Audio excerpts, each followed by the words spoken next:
इस इंसान का चेहरा आप ध्यान से देखो। इसके बारे में जानने के बाद आपके पैरों के नीचे से जमीन खिसकेगी नहीं, बल्कि जमीन पूरी तरह से उखड़ जाएगी। और स्त्री की एक्चुअल असल कहानी, जिसके बारे में जानने के बाद आपकी रूह कांप जाएगी। आज भी कर्नाटक के गांव में लोगों के घर के आगे आखिर क्यों लिखा हुआ है ओ स्त्री कल आना। और नॉर्थ कोरिया के गूगल मैप में ओटोमन एम्पायर, जो कि कब का खत्म हो गया था, उसका ऑफिस यानी उसका एम्बेसी क्यों है, इसके बारे में जानकर आपकी आंखें निकल आएंगी। ये सब और भी बहुत सारे रैंडम अमेजिंग फैक्ट्स आज आप इस वीडियो में जानोगे। ऐसे फैक्ट्स जिनको सुनकर आप कहोगे अगली वीडियो कल ही चाहिए, नहीं तो एक बाल्टी आंसू रोके तेरे घर के पाइपलाइन में डाल दूंगा, तू वही पिएगा। अगर आपने अभी तक नहीं किया है तो सब्सक्राइब करके बेल आइकन जरूर ऑन कर लेना, ताकि अगली वीडियो रिलीज होते ही आपको तुरंत सबसे पहले मिल जाए। Let's begin. Fact number 18। कुछ लोग होते हैं दुनिया में जो कि मूवी वाला लाइफ जीते हैं, और उनके बारे में सुन के मन में आता है कि इसके अंदर इतना हिम्मत आता कहां से है। ये कहानी है एंड्रे स्टैंडर की। ये एक साउथ अफ्रीकन पुलिस ऑफिसर थे। ये सबसे ऑनेस्ट पुलिस ऑफिसर्स में से एक थे, सबसे ईमानदार। साउथ अफ्रीका में इन्हें लोग बहुत प्रेज करते थे, क्योंकि ये जनरली लोगों का बहुत हेल्प करते थे। एकदम फिल्मी इज्जत थी, शहर के बड़े भैया वाली इज्जत। कहीं भी क्राइम होता था ये तुरंत पहुंच जाते थे और निडर तरीके से किसी भी क्रिमिनल एक्टिविटी का इन्वेस्टिगेशन करते थे। पूरे साउथ अफ्रीका पुलिस फोर्स के बेस्ट ऑफिसर्स में से एक थे ये। इन्होंने एक चीज ऑब्जर्व किया कि बैंक रॉबरीज बहुत बढ़ रही है, यानी बैंक में चोरी हो रही है बहुत ज्यादा, और क्रिमिनल्स बहुत चालाकी से एस्केप कर जा रहे थे बार बार। एंड्रे ने पब्लिक में ये चिंता जताई कि जरूर ये किसी बड़े पॉलिटिशियन के इशारे पे हो रहा है। साउथ अफ्रीका में एक बैंक थी, स्टैंडर्ड बैंक, और एक बैंक था बार्क्लेज बैंक, और एक था वोल्क्सास बैंक, और कुछ ही हफ्तों के अंदर इन सब में रॉबरीज हुई थी। जाहिर है हायर अथॉरिटीज ने सबसे बेस्ट ऑफिसर्स को चुना ताकि ये दिमाग लगाएं और उस पॉलिटिशियन का पता करे जो कि बैंक सिस्टम को कोलैप्स करने का ट्राई कर रहा है, ताकि ये पता करे कि कौन पॉलिटिशियन इसमें शामिल है। और जाहिर है इस पुलिस ग्रुप को लीड कर रहा था एंड्रे। एंड्रे ने अपने बेस्ट ऑफिसर्स के साथ इसकी जांच शुरू की। आखिरकार पता चल गया साउथ अफ्रीका का एक बहुत बड़ा सीक्रेट ग्रुप, और वही ग्रुप इन बैंक रॉबरीज को एग्जीक्यूट कर रहा था, और उस ग्रुप का लीडर था एंड्रे स्टैंडर। जी हाँ, आपने बिल्कुल सही सुना मेरे भाई। ये साला पुलिस हुआ जो इतना महान बन रहा था लोगों के सामने, सारा रॉबरीज यही करवा रहा था सच्ची में, और यही लीड कर रहा था सबको। ज्यादातर रॉबरीज पुलिस के लंच ब्रेक में हो रहा था, और दोपहर में रॉबरी करता था ये मास्क पहन के, और शाम को एज पुलिस इन्वेस्टिगेशन करने टपक जाता था। और इसको पुलिस सिस्टम के सारे लूप होल्स पता थे, और ये आसानी से लिटरली करोड़ों नहीं अरबों रुपए चोरी करने में कामयाब रहा। आप यकीन नहीं करोगे, इसी हिडन सीक्रेट मोड में 1970 से लेकर 1980 10 साल तक इसने ये काम किया और किसी को पता भी नहीं चला। 1980 में ये अरेस्ट हो गया और इसको 75 इयर्स यानी उम्र कैद की सजा मिली। पर ये पुलिसवा इतना इंटेलिजेंट था कि 3 साल बाद 1983 में ये स्केप कर गया जेल से भी, और आखिरकार 1984 में एक स्केप रन के दौरान यानी पुलिस चेस के दौरान इसको गोली लगी और ये मारा गया। इसके जीवन की कहानी इतनी ट्विस्टी और स्ट्रेंजर देन फिक्शन थी कि कई किताबें और मूवीज इसके ऊपर बन चुकी है। मतलब गजब भाई गजब, ऐसा स्टोरी मैंने कभी सोचा भी नहीं था। फिक्शन होता तो अलग बात होता, इसने तो रियल में ऐसा काम किया जो एक्चुअली में स्ट्रेंजर देन फिक्शन था। Fact number 17। आपने जुड़वा बच्चों को तो देखा ही होगा। सेम फेस वाले जुड़वों की बात नहीं कर रहा, बल्कि कॉन्जॉइंट वाली की बात कर रहा, यानी जिनका फेस आपस में चिपका रहता है। तो ये जो आप अपने स्क्रीन पे देख रहे हो, ये दोनों हैं टाटियाना और क्रिस्टा, और ये दोनों दुनिया के सबसे फेमस कंजॉइंट ट्विंस हैं। पर ऐसा क्यों?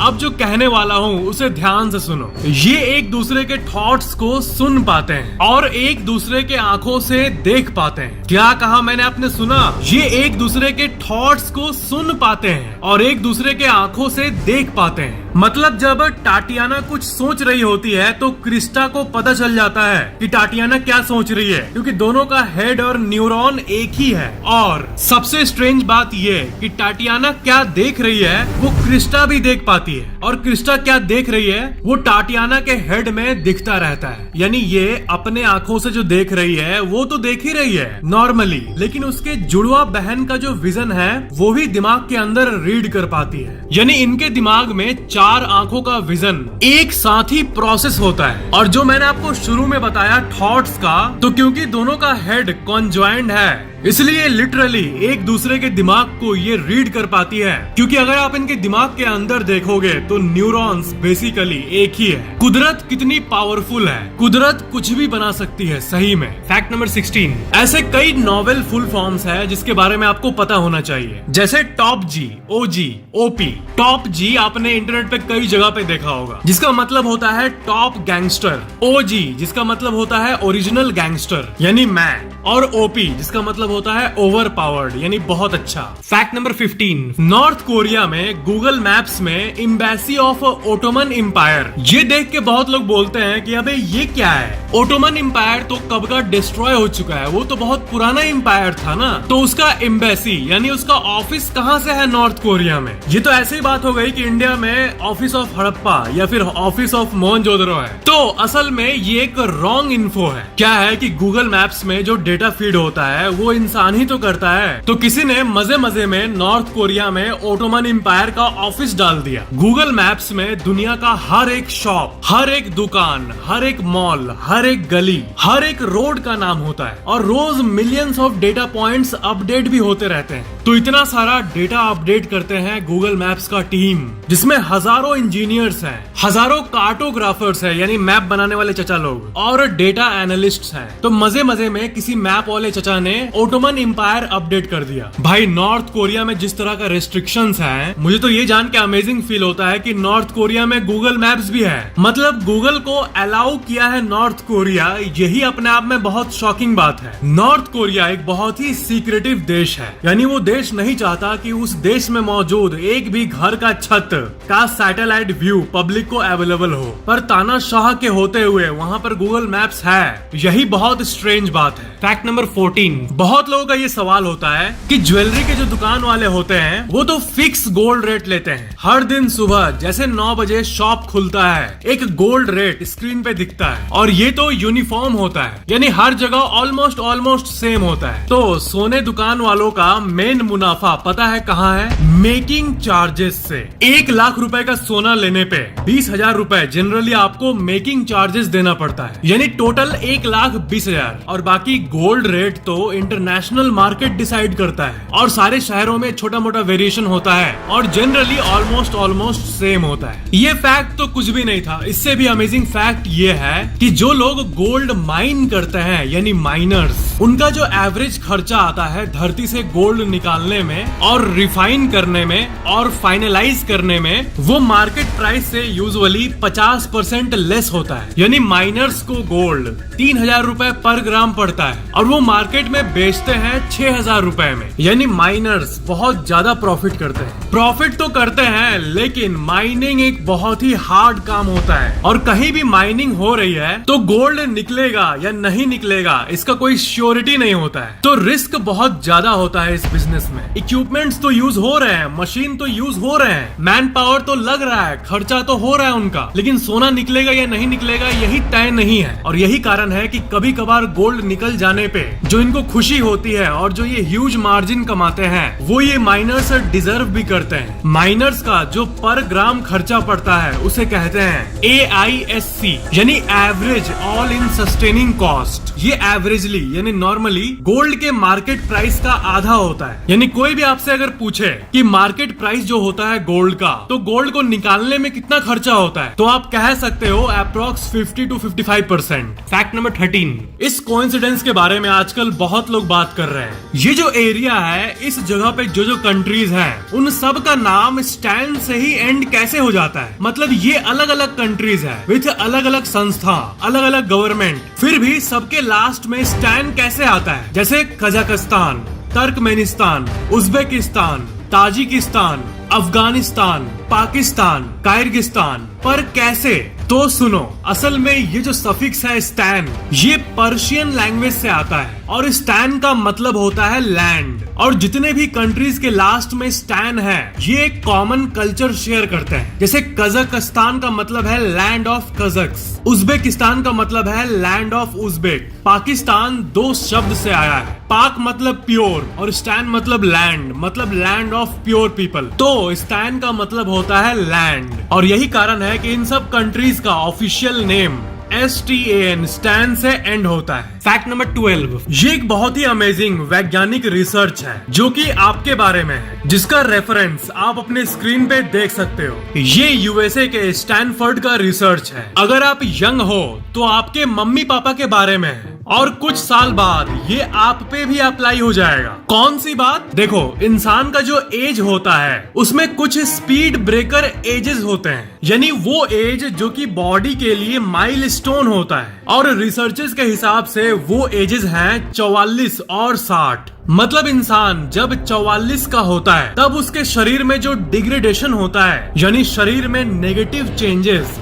वो हद लेवल का होता है। यानी शरीर के अंदर वीकनेस आना, बुढ़ापा वाला फीलिंग आना, बीमारी आना, ये 44 के एज में बर्स्ट की तरह आता है। और जो नेक्स्ट सो कॉल्ड बर्स्ट आता है शरीर में, वो आता है 60 की एज में। इंसान ने 60 की एज को रिटायरमेंट एज बनाकर एकदम सही किया है, क्योंकि 60 ही वो एज है जिसके बाद इंसान के शरीर का डिग्रेडेशन यानी बुढ़ापे का रेट और बढ़ जाता है। देखो, यहाँ समझने की बात ये है कि इंसानों ने तो ये सिस्टम बना दिया है, ये साइकोलॉजिकल सिस्टम, जिसके अनुसार हम 40 से ऊपर वाले इंसान को यंग नहीं कहते हैं और 60 से ऊपर वाले को बूढ़ा कहते हैं। जनरल सिस्टम है, सबको पता है। पर अमेजिंग बात ये है कि ये बॉडी, ये शरीर भी 44 और 60 इन दोनों एज में एक बर्स्ट लाता है, यानी बॉडी को एक बहुत तेज स्पीड से डिग्रेड करता है। बहुत ही अजीब बात है ये, और ये चीज 44 और 60 के एग्जैक्ट एज में क्यों होती है, ये बड़ी ही अजीब मिस्ट्री है। और बॉडी अपने ही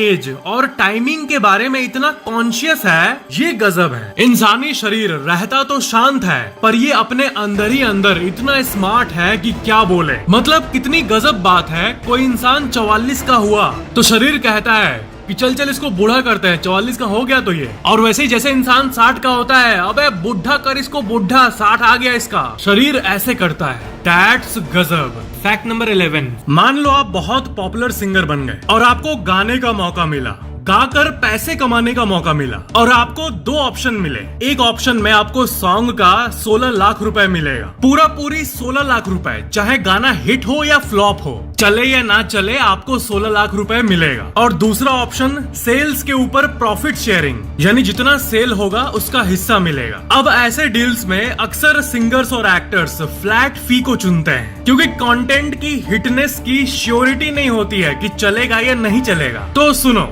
विंसेंट प्राइस एक सिंगर थे, ठीक ठाक फेमस थे। उनके पास एक दिन एक ऑफर आया, उन्हें एक गाने का एल्बम बनाना था जिसका नाम है थ्रिलर, 1982 में। अब उनके पास ऑप्शन आया 16 लाख रुपए यानी $20,000 लेने का या फिर प्रॉफिट शेयरिंग का। अब उनका सेल्स उतना एक्स्ट्रा ऑर्डिनरी था नहीं, सेल्स में शायद उन्हें 10 लाख तक मिल जाता, पर जिस लेबल ने एल्बम बनवाया था, जिसने गाना लिखवाया था, वो बड़ा कॉन्फिडेंट था कि विंसेंट की आवाज में ये गाना बड़ा सूट करेगा और सेल्स अच्छा ही होगा, इसलिए लेबल ने 16 लाख रुपए फ्लैट ऑफर कर दिया। तो विंसेंट प्राइस ने ये ऑफर को ले लिया, 16 लाख फ्लैट वाला। पर फिर कुछ एक्स्ट्रा ऑर्डिनरी हो गया। थ्रिलर एल्बम विंसेंट की लाइफ की सबसे हिट एल्बम बन गया और 7 करोड़ कॉपीज बिक गए। नॉर्मली जिस सिंगर का 1-2 लाख कॉपी बिकता था, उसी का एक गाने का 7 करोड़ कॉपी बिक गया, और वो लिटरली करोड़ों रुपए लूज कर दिया। अगर वो 16 लाख का पेमेंट ना ऑप्ट करके प्रॉफिट शेयरिंग ऑप्ट करता तो उसे 40 करोड़ रुपए के आसपास मिलते। कहाँ 16 लाख और कहाँ 40 करोड़।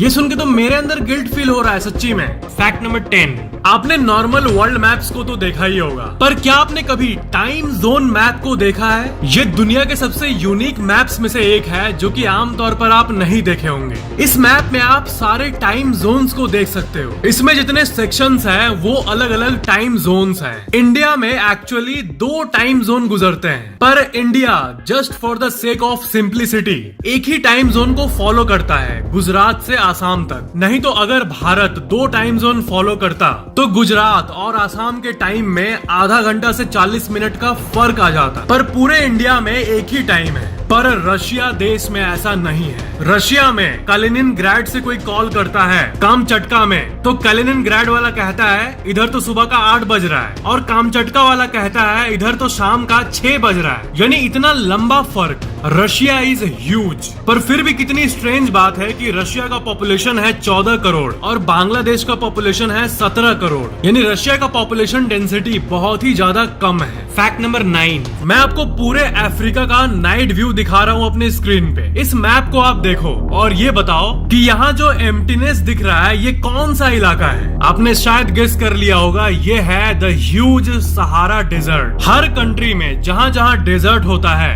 वहाँ एम्प्टीनेस ही दिखता है। इंडिया के राजस्थान का जो ह्यूज रेगिस्तान है, थार रेगिस्तान, वहाँ का भी नाइट एरियल व्यू में ऐसे ही खालीपन देखने मिलता है। ऑस्ट्रेलिया का भी कुछ ऐसा ही हाल है, सेम। पर अफ्रीका का ये जो सहारा वाला एम्प्टीनेस है ये बिल्कुल ब्लैक होल की तरह दिख रहा है। फैक्ट नंबर 8, आपने इस शब्द को जरूर सुना होगा, खरा सोना। आखिर सोना और खरा सोना में क्या डिफरेंस होता है? विश्व के सबसे पॉपुलर वेब सीरीज में से एक मनी हिस्ट में जब प्रोफेसर ये कहते हैं कि हम सोना नहीं बल्कि खरा सोना चुराएंगे, तो इसका मतलब आखिर क्या होता है? तो देखो, सोना मतलब 10 कैरेट का सोना भी होता है, सोना मतलब 14 कैरेट का सोना भी होता है, सोना मतलब 18 कैरेट का सोना भी होता है, और सोना मतलब 22 कैरेट का सोना भी होता है। पर खरा सोना का मतलब होता है 24 कैरेट का सोना, यानी 100% प्योर गोल्ड, यानी 0.1% का भी कोई मिलावट नहीं होना चाहिए। इसलिए खरा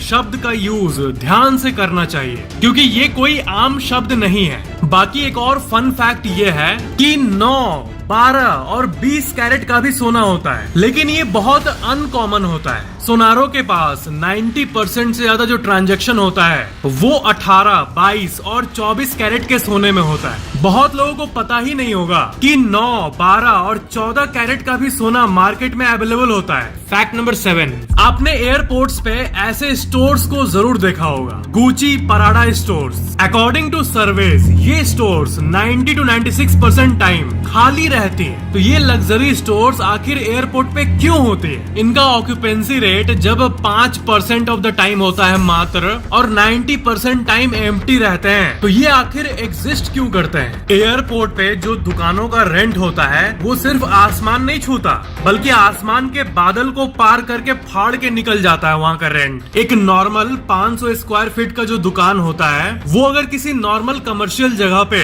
60,000 रुपए प्रति माह के रेंट पर चलता है, तो उतना ही स्पेस अगर आप किसी एयरपोर्ट पे लोगे तो मल्टीप्लायर आएगा 20x के आसपास। यानी वही 500 स्क्वायर फीट का दुकान का एयरपोर्ट का रेंट आपको लगभग 12 लाख रुपए प्रति महीने देना होगा। तो अगर इनकी दुकानें घोस्ट दुकानें बनी हुई है तो ये एयरपोर्ट्स पे इतना खर्चा क्यों करते हैं? इसका 3 आंसर है और वो उत्तर है प्रेस्टीज, प्रेस्टीज और प्रेस्टीज। यही तीनों।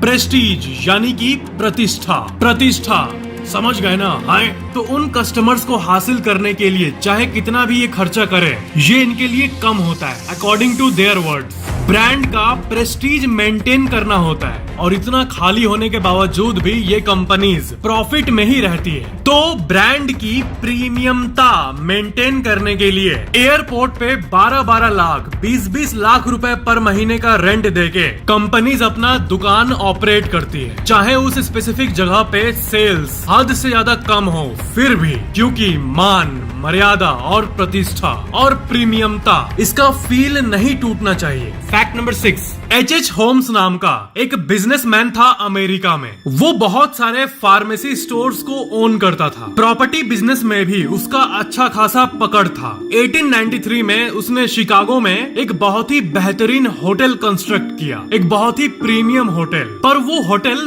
बड़ा ही अजीब तरह से बनाया गया था। उसके सारे रूम्स उल्टे फुल्टे थे। सीढ़ी जहाँ पे खत्म हो रहा था वहाँ कोई रूम है ही नहीं, और रूम के पिछवाड़ों में सीढ़ी बनाया गया था। किसी रूम से गैस पाइप जा रहा था तो कोई रूम हद से ज्यादा छोटा था। पर फिर भी लोगों ने बड़ा एंजॉय किया इस होटल को और पूरे शिकागो में इस होटल का नाम हो गया। H.H. होम्स ने बहुत पैसा भी कमाया इस होटल से। जितना लागत था इस होटल को बनाने में उससे ज्यादा ही कमा लिया। इस होटल का नाम World's Fair hotel, Chicago. World's Fair hotel, इतना कूल नाम है ना? Happy happy happy, right? Wrong. जरा जाके इतिहास की किताबों में पढ़ो H.H. होम्स कौन था। खुद शैतान धरती पे इंसान के रूप में था, एक शैतान। होटल खुलने के 1 साल बाद 1894 में नेशन वाइड सर्च में H.H. होम्स पकड़ा गया और ये पता चला कि जिस दिन वो होटल बना था उस दिन से लेकर 1 साल के अंदर ही उसने दर्जनों लोगों को मार डाला था होटल के रूम्स में। H.H. होम्स असल में एक सीरियल किलर था, एक साइकोपैथ, और उस होटल को उसने बनवाया ही था उसी मकसद से, यानी लड़कियों को मारने के मकसद से। वर्ल्ड्स फेयर होटल से इस होटल का नाम बदल गया मर्डर कैसल, और पूरी दुनिया में अभी इस होटल को इसी नाम से जाना जाता है। भाई इसलिए कहता हूँ, होटल जाओ तो पब्लिक प्लेटफॉर्म के रिव्यूज को पढ़ के जाओ, होटल के वेबसाइट के रिव्यूज को नहीं, बल्कि पब्लिक प्लेटफॉर्म्स में जो रिव्यूज होते हैं जैसे कि गूगल रिव्यूज, उन्हें पढ़ के जाओ। Fact number 5। अच्छा, ये 420 नंबर बड़ा बदनाम नंबर है। किसी ने नया फ्लैट लिया और उसको बेसमेंट पार्किंग में 420 नंबर अलॉट हुआ तो वो बिल्डर ऑफिस में जाकर लड़ने लगता है। होटल बुक करते समय रूम नंबर 420 मिला तो गेस्ट्स अजीब तरह से चेहरा बनाने लगते हैं। पर ऐसा क्यों? कोई आदमी फ्रॉड करता है तो ऐसा क्यों कहा जाता है कि ये 420 आदमी है? तो इसका आंसर असल में टेक्निकल है। असल में भारत में जो कानून है,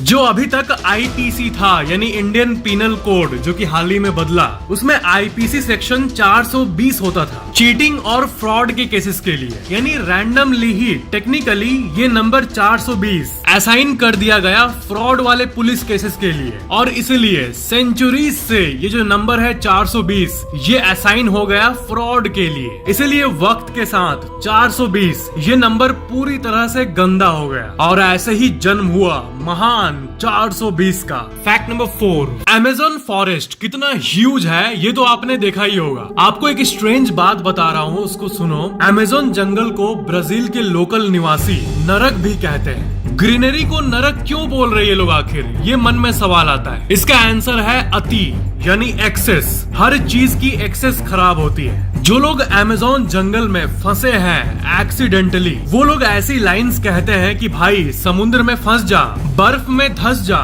लेकिन भगवान से प्रे करना कि आप अमेज़न जंगल में ना फंसो। और आपको क्या लगता है, बियर ग्रिल्स और बाकी सर्वाइवल एक्सपर्ट्स अकेले जाते हैं कहीं भी? नहीं, उनका कैमरामैन, डॉक्टर, कम्युनिकेशन टीम सब ऑनलाइन रहता है, हमेशा कनेक्टेड, हमेशा 24/7 कनेक्टेड। वो बस एक ड्रामेटिक तरीके से आपको दिखाया जाता है ताकि आपको लगे कि बियर ग्रिल्स अकेले हैं। देखो इसमें कोई बुरी बात नहीं है, ऑफ कोर्स लोग देखेंगे तभी तो सीखेंगे कि कैसे सरवाइव करना है, लेकिन बिहाइंड द सीन इनका पूरा टीम साथ रहता है। लेकिन जो लोग एक्चुअल में फंस चुके हैं अमेज़न फॉरेस्ट में अकेले, वो कहते हैं वीरान जंगल में फंसना नरक का सबसे फिट उदाहरण होता है। आपको मैं एक एरियल व्यू दिखा रहा हूँ और यहाँ पर आप कुछ गेस कर पा रहे हो, ये एक लोकल सैटेलाइट व्यू है अमेज़न फॉरेस्ट का, और आप देख सकते हो यहाँ इतना पेड़ है, इतना ग्रीनरी है कि इस फोटो को देखकर ठीक से समझ ही नहीं आ रहा है कि ये है क्या।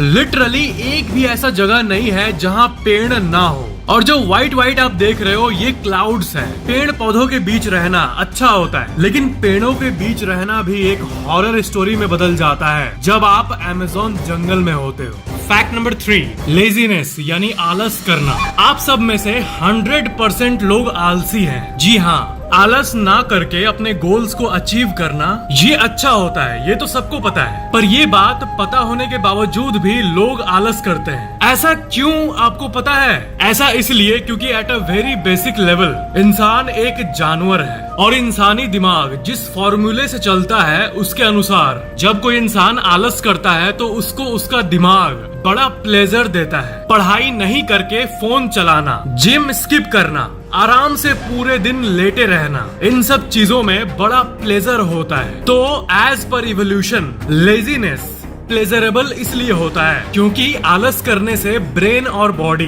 दोनों को एनर्जी सेव करने का मौका मिल जाता है। फ्रॉम एन इवोल्यूशनरी पर्सपेक्टिव सदियों से एनर्जी को कंजर्व करना यानी सेव करना इंसानों के लिए बड़ा जरूरी था, क्योंकि पहले के वक्त पे आज रात का खाना आ पाएगा या नहीं यही एक स्ट्रगल था जब इंसान जंगलों में रहा करते थे। इसीलिए काम छोड़कर आराम से लेटकर फोन चलाना, जो कि एक गलत काम है, गलत होते हुए भी आपके दिमाग में फील गुड केमिकल रिलीज होने लगते हैं। क्योंकि समझो इस बात को, आपके दिमाग को नहीं पता कि आप मॉडर्न समय में जी रहे हो या एंशिएंट जंगलों के समय में। ब्रेन बस यही मानता है कि जितना एनर्जी कंजर्व हो उतना ही अच्छा है सर्वाइवल के लिए at a very basic level. और बाय डिफॉल्ट ही हर इंसान के अंदर ऐसा ही प्रोग्रामिंग होता है, पर कॉन्शियसली इस चीज को ओवर पावर करके यानी मैनुअली बदलना सबसे जरूरी चीज है। आलस को हटाने का जो सबसे बेस्ट टिप जो एक्सपर्ट्स कहते हैं वो है इमेजिनिंग योर सक्सेस, यानी आप जो कर रहे हो उसको क्यों कर रहे हो उसको इमेजिन करना। जैसे फॉर एग्जाम्पल अगर आप यूपीएससी की तैयारी कर रहे हो तो इमेजिन करो कि सरकारी एम्प्लॉय बनने के बाद आप सैलरी के ऊपर घूस से कितना करोड़ों कमा लोगे। नाइस मोटिवेशन है ना, ये सोचने से ही मोटिवेशन आने लगेगा। और वैसे ही अगर आप जॉब कर रहे हो तो इमेजिन करो कि जब सैलरी डे के दिन सैलरी क्रेडिट होगा तो उसको आप एसआईपी मोड में इन्वेस्ट करके कुछ सालों के अंदर अच्छा खासा पैसा ग्रो कर लोगे। तो अपने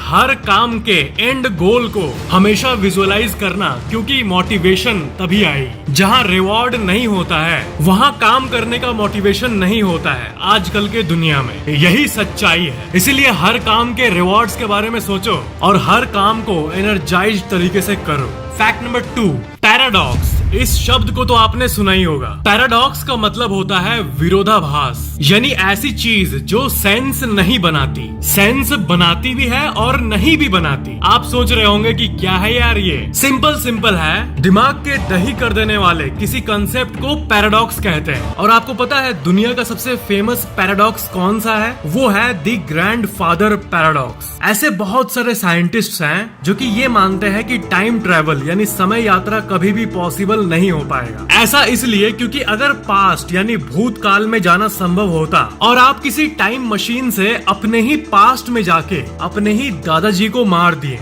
तो फिर हाउ इज इट पॉसिबल कि आप एग्जिस्ट करते हो? तो ये बहुत ही कंफ्यूजिंग और सेल्फ कॉन्ट्राडिक्टरी बात है। एक और इंटरेस्टिंग पैराडॉक्स है शिप ऑफ थीसिस।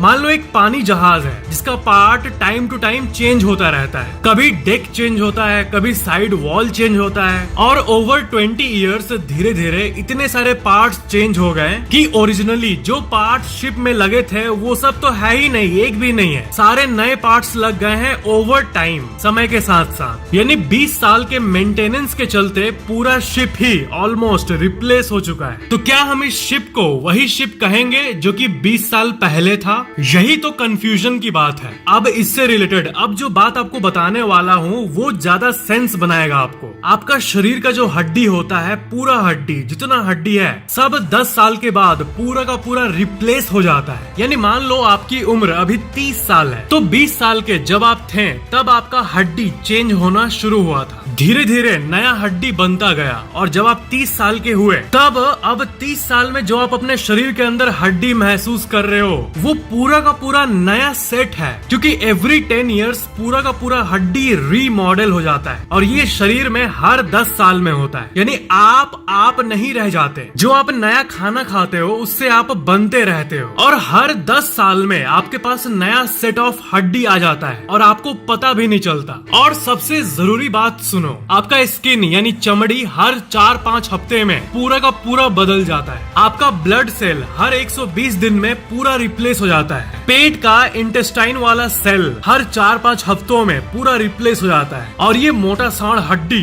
यानी बोन 10 साल लेता है पूरा रिप्लेस होने में। यानी 10 साल में आप पूरा का पूरा बदल जाते हो, आप एक नए पर्सन बन जाते हो। तो अगर आपका नाम राजू है तो 10 साल पहले जो राजू था वो राजू आज नहीं है। और ये सिर्फ फिल्मी डायलॉग नहीं है कि 10 साल पहले जो सोच थी वो आज नहीं है, पुराना वाला राजू नहीं है। ये नहीं, सिर्फ सोच के लेवल पे ही नहीं बल्कि लिटरली पूरे बॉडी के लेवल पे आप पूरे के पूरे बदल जाते हो हर 10 साल में। हाँ, पर एक चीज है, अकॉर्डिंग टू साइंस जो न्यूरॉन्स है आपके दिमाग में जिससे आप सोचते हो वो सेम ही रहता है जिंदगी भर। और यही कारण है कि लोगों को 20-20 साल 40-40 साल पुरानी बातें याद रहती है। 30-30 साल पुरानी बातें कभी कभी याद आने लगती है। किसी बुढ़े से पूछो उसकी फर्स्ट लव के बारे में, वो तब भी बता देगा, क्योंकि शरीर तो पूरा का पूरा बदल गया पर दिमाग वही रहता है। दैट्स गजब really. Fact number 1, Bengaluru. Karnataka का ये अभी का चमचमाता प्लेस, इसको अभी इंडिया का सिलिकॉन वैली भी कहा जाता है। ये अभी तो इंडिया का सिलिकॉन वैली है, पर पुराने वक्त में 1700, 1800, 1900 के बीच एक अजीब सी औरत की कहानी है 3 सेंचुरी से, यानी 1700 से लेकर 1990s तक, जो कि सिर्फ इंडिया में ही नहीं बल्कि पूरे विश्व में पॉपुलर है। और पूरे कर्नाटक में जितने भी बुजुर्ग लोग हैं वो सब दिल की गहराइयों में महसूस कर चुके हैं इसका खौफ। किसका खौफ? स्त्री का खौफ। पूरा बेंगलोर और आसपास का इलाका एक औरत के खौफ में रहता था, एक स्त्री के खौफ में। कर्नाटका में कन्नड़ लैंग्वेज में लोग अपने घर के बाहर लिखा करते थे नेलेबा। नेलेबा नलेबा का मीनिंग होता है कम टुमारो, यानी कल आना। कर्नाटक के कई गांवों में धुंधले अक्षरों में आपको आज भी कई घरों में नलेबा यानी कल आना देखने को मिलेगा। कहा जाता है कि ये हर नवरात्रि के शुरू के 4 दिन आती है। कहा जाता है कि हर घर के आगे स्त्री कल आना इसलिए लिखा जाता है क्योंकि ये पढ़ के वो कल आने का सोचती है, और जब वो कल आती है तो वो फिर उसी चीज को पढ़ती है कि कल आना, और यही देख के वो फिर से चली जाती है, और यही चीज रिपीटेडली परपेचुअली चलते रहती है, और ऐसे ही लोग बचे रहते हैं। जो अभी स्त्री है वो एक समय एक सामान्य लड़की हुआ करती थी। उसको एक लड़के से प्यार हुआ था, पर लड़के ने उसे धोखा दे दिया था, और उस लड़के ने उसे एक मेल ग्रुप और पूरे गांव के सामने ह्यूमिलिएट भी किया था, यानी सबके सामने बेइज्जती किया था, और इसी के कारण उसने अपनी जान दे दी थी। पर उसके अंदर इतना गुस्सा था और रिवेंज लेने का इतना घोर इच्छा था कि वो आफ्टर लाइफ और इस दुनिया के बीच में ही फंसी रही। आपने अगर स्त्री मूवी देखी है तो आपने नोटिस किया होगा कि स्टोरी को थोड़ा एंटरटेनिंग बनाने के लिए कुछ ऐड किया गया है बाहर से, पर असल कहानी रियल स्टोरी यही है। स्त्री की रिवेंज की नेगेटिविटी और वाइब आज तक कर्नाटक के गाँव में महसूस होती है। इसलिए मूवी में इस लाइन का यूज किया गया था कि उसे ना प्यार मिला ना इज्जत। कहा जाता है कि वो लोगों के घर आया करती थी और दरवाजा खटखटाती थी, और कोई भी दरवाजा खोलता था और उसका चेहरा देख लेता था तो वो उस दिन तो नहीं मरता था, पर अगले दिन किसी न किसी कोइंसिडेंस से मारा जाता था। कहा जाता है कि स्त्री को बदला चाहिए, और कई लोग तो ये तक कहते हैं कि वो तब तक शांत नहीं बैठेगी जब तक वो कर्नाटक के गांव के हर एक लड़के को नहीं मार दे। स्ट्रेंज बट यही कहा जाता है। इसलिए ऐसा कहा जाता है कि 1990s के समय उसने कई यंग लड़कों की किडनैपिंग की थी, और इस स्त्री ने कभी भी किसी फीमेल पे अटैक नहीं किया था तो सिर्फ मेन पे। वो सीड्यूसिंग वॉइस से यंग लड़कों का नाम लेती थी, और जो लड़का मनमोहित होकर उसके तरफ देख लेता था तो मानो उसकी मौत पक्की थी। और यही कारण है कि आज भी कर्नाटक के कई गांवों में घरों के ऊपर आपको दिखेगा नलेबा, यानी एक रेस्पेक्टफुल तरीके से कहना कि कम टुमारो, ओ स्त्री कल आना। तो ये था आज का वीडियो। हमेशा की तरह लाइक, कमेंट और शेयर जरूर कर लेना, और अगर आपने अभी तक सब्सक्राइब नहीं किया है तो सब्सक्राइब करके बेल आइकन जरूर ऑन कर लेना। Thanks for watching. जल्द ही मिलते हैं अगले वीडियो में।